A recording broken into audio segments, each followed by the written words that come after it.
दोस्तों, महिमा चौधरी पहली ही फिल्म से मचाई थी धूम, फिर एक झटके ने तबाह कर दिया पूरा कैरियर।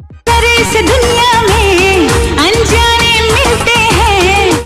दोस्तों, आपको 90s का दौर याद है? अगर हाँ तो उस दौर में ये कोल्ड ड्रिंक का विज्ञापन आपको याद होगा, जिसमें आमिर खान, ऐश्वर्या राय के साथ महिमा चौधरी भी नजर आई थी।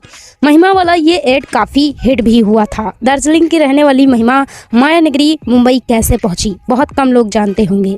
महिमा चौधरी का असली नाम रितु चौधरी है। तो वह फिर कैसे वह फिल्मों की दुनिया में महिमा चौधरी के नाम से जानी गईं? चूड़ी चौखने की हाथों में। महिमा चौधरी हिंदी सिनेमा के 90s के दौर की वो एक्ट्रेस हैं जो अचानक से स्टार बनकर उभर रही थी।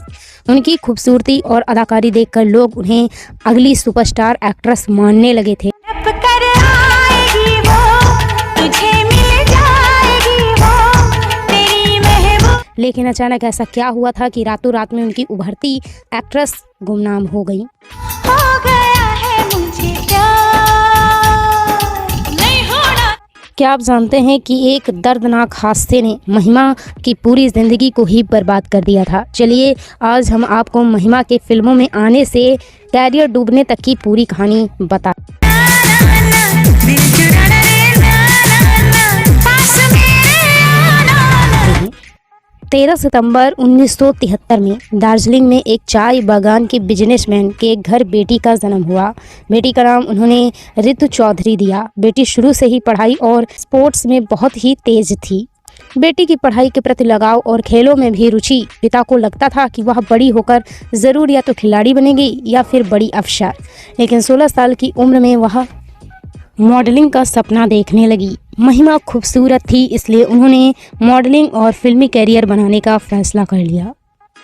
साल 1991 या 92 की बात है। अपने इस फैसले को उन्होंने जैसे ही घर में बताया तो पिता ने साफ साफ इनकार कर दिया, लेकिन उनकी मां ने उनका साथ दिया और मुंबई जाने की मंजूरी दे दी। मीडिया रिपोर्ट्स की माने तो पिता उनके फैसले से खुश नहीं थे, इसलिए दोनों के बीच करीब 1 साल तक कोई बातचीत भी नहीं हुई। लेकिन किस्मत रितु चौधरी यानी महिमा चौधरी के साथ थी। मशहूर कोल्ड ड्रिंक बनाने वाली एक कंपनी ने एक ऐड बनाने जा रही थी। इस ऐड में आमिर खान और ऐश्वर्या राय के साथ मेकर्स एक और नए चेहरे की तलाश कर रहे थे। महिमा की तस्वीरों को जैसे ही मेकर्स ने देखा तभी उन्होंने उन्हें ऐड के लिए साइन कर लिया। ये ऐड क्रिकेट मैच के दौरान दिखाया जाने लगा। पहले ही ऐड से एक्ट्रेस को नई पहचान मिली और उन्हें फिर कई मॉडलिंग असाइनमेंट मिलने लगे। लेकिन उनकी किस्मत तब पलटी जब वह एक साबुन वाली कंपनी ने उन्हें अपना मॉडल बना दिया। इस विज्ञापन को देखने के बाद दो डायरेक्टर्स का ऑफर उनके साथ आ गया। ये 2 डायरेक्टर्स थे विधु विनोद चोपड़ा और सुभाष घई। विधु विनोद चोपड़ा बॉबी देओल के साथ एक फिल्म बनाने जा रहे थे। उन्होंने महिमा चौधरी को साइन कर लिया। विनोद के साथ उन्होंने ट्रेनिंग शुरू कर दी थी, लेकिन अचानक उन्होंने फिल्म को 4-5 महीने के लिए रोक दिया। हालांकि वह फिल्म महिमा को दोबारा कभी नहीं मिली। फिल्म 1998 में रिलीज हुई थी जिसका नाम था करीब। बॉबी के साथ शबाना रजा को महिमा की जगह ले लिया गया था। 1994-95 की बात है जब सुभाष घई ने महिमा चौधरी का पूरा कैरियर पलट दिया था। शाहरुख खान के साथ वह एक फिल्म बनाने जा रहे थे। हीरोइन की तलाश चल रही थी। एक से बढ़कर एक लड़कियां और मॉडल्स टेस्ट दे चुकी थी। फिल्म के लिए ऐश्वर्या और सुष्मिता ने भी ऑडिशन दिया था। सुभाष घई के ऑफिस से महिमा को भी ऑफर भेजा गया था। महिमा को जैसे ही पता चला कि सुष्मिता और ऐश्वर्या ने भी फिल्म के लिए ऑडिशन दिया है तो ये सुन उन्हें लगा कि अब मिस वर्ल्ड और मिस यूनिवर्स लाइन में है तो वहाँ उनको कौन ही पूछेगा।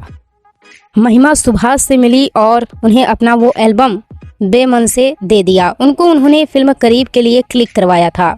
उसमें उनकी एक चोटी वाली फ़ोटो पर डायरेक्टर की नज़र पड़ी। जैसे ही उन्होंने वह फ़ोटो देखी, सुभाष चिल्लाकर बोले, बस यही लड़की तो मुझे चाहिए थी। अगले ही दिन उनका टेस्ट लिया गया और सैकड़ों हीरोइन के बीच वह रोल महिमा को दे दिया गया। बस सुभाष घई को अपनी हीरोइन का नाम रितु चौधरी पसंद नहीं आया। ऐसे में डायरेक्टर ने उन्हें नया नाम दे दिया, महिमा चौधरी। तो 8 अगस्त 1997 को रिलीज हुई परदेस। शाहरुख और महिमा की जोड़ी ने धमाल मचा दिया। परदेस सुपरहिट हो गई और फिल्म का एक गीत, 2 दिल मिल रहे हैं मगर चुपके तो आशिकों की पहली पसंद बन गई। फिल्म के लिए उन्हें बेस्ट फीमेल डेब्यू का फिल्म फेयर अवार्ड भी मिला। पहली ही फिल्म से उन्हें सुपरस्टार बना दिया गया। दूसरी फिल्म उन्होंने 1999 में संजय दत्त और चंद्रचूड़ के साथ की, दाग द फायर। यह फिल्म भी सुपरहिट साबित हुई। लोगों को लगा कि अब फिल्म इंडस्ट्री को नई सुपरस्टार मिलने वाली है, लेकिन किस्मत में तो कुछ और ही लिखा था। 1999 की बात है। वह अजय देवगन की होम प्रोडक्शन फिल्म दिल क्या करे की शूटिंग चल रही थी। शूटिंग बेंगलोर में चल रही थी। एक स्कूल में सेट बनाया गया था। सुबह 7 बजे शूटिंग शुरू होने वाली थी। सुबह करीब 5:30 बजे वह घर से निकली। अभी वह कुछ दूर ही पहुंची थी कि एक दूध के ट्रक से उनकी जोरदार टक्कर हो गई। टक्कर बहुत ज़बरदस्त थी, लेकिन हैरान करने वाली बात यह थी कि इस हादसे में उनके ड्राइवर को चोट नहीं आई।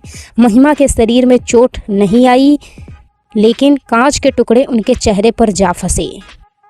दोस्तों, महिमा ने एक इंटरव्यू में बताया था कि इस हादसे के बाद उनकी सर्जरी हुई थी, जिसमें 67 कांच के टुकड़े उनके चेहरे से निकाले गए थे। एक्ट्रेस ने बताया था, मुझे लगा कि मैं मर रही हूँ। कोई मुझे अस्पताल ले जाने वाला नहीं था। अस्पताल पहुँचने के समय बहुत देर बाद मेरी मम्मी और अजय देवगन वहां पहुंचे। ऑपरेशन हुआ और फिर एक्ट्रेस ने कई दिनों तक अपना चेहरा आईने में नहीं देखा और बुरी तरह से डर गई। कैरियर पीक पर था और उन्हें लगा कि अगर ये खबर फैली तो उनके कैरियर को नुकसान हो सकता है। महीने भर बाद एक्ट्रेस अजय के कहने पर सेट पर पहुंची, क्योंकि उन्हें फिल्म का आखिरी शूट करना था। अजय ने दूर से एक्ट्रेस का ये शूट किया और इसके साथ उन्होंने पूरी सुरक्षा भी रखी ताकि एक्ट्रेस के एक्सीडेंट की खबर बाहर न पहुंचे। लेकिन मीडिया को भनक लग गई। एक मशहूर मैगजीन ने उनके खराब चेहरे की तस्वीर को छाप दिया। बस यहीं से उनका कैरियर डूब गया। चेहरा सही हुआ तो वापसी की, लेकिन फिर ना वो काम मिला और ना ही वो नाम। Thanks for watching.